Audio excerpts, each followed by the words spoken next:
Tunapenda sana kusema Kenya. Mimi ni mshabiki mkubwa sana wa constitutional politics za Kenya, wa siasa za Kenya za kikatiba, za katiba ya Kenya, za jinsi Kenya inavyofanya mambo yao.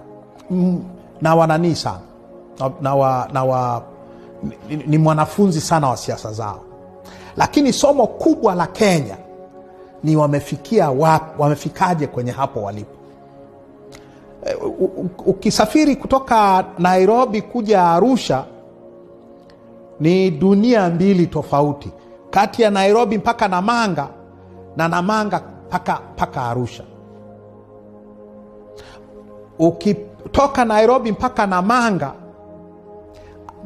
alama unazoona barabarani, mabango nini, business, uchumi nini, watu wako kazini.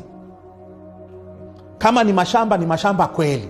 Ukitoka Namanga, ukitoka ile barrier ya immigration, ya customs, ukiingia hivi mama